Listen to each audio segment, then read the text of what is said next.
When describing your responsibilities or duties under your work, volunteer, extracurricular, academic experiences, you want to express it by formatting it in an accomplishment statement. This has 3 parts to it. First, each bullet point should always begin with an action verb. For example, communicate, initiate, or create.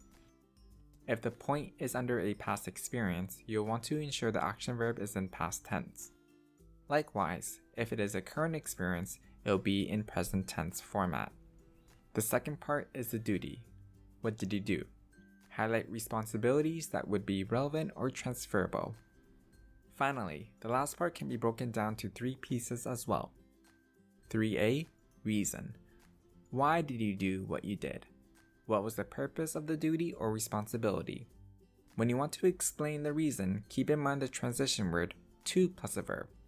For example, to ensure, to provide, to build. 3B. How. How did you perform the duty? What behavior, action, or skill did you apply or exhibit?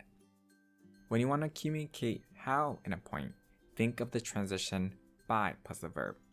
For instance, by collaborating, by using, by reviewing.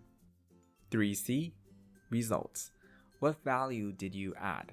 How did the organization benefit from your contribution? The transition words here might be increasing, decreasing, resulting in, creating, and leading to. With part 3, you can choose what you would like the reader to know, either the purpose, how, or results of your duty or responsibility.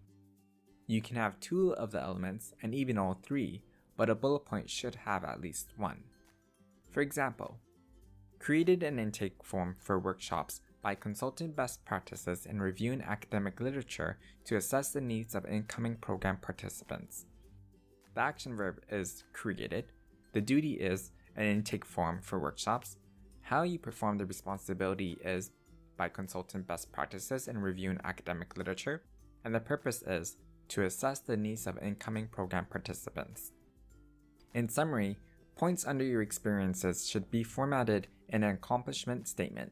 This has 3 parts to it: the action verb, duty, and then you have the option between the reason, how, or result.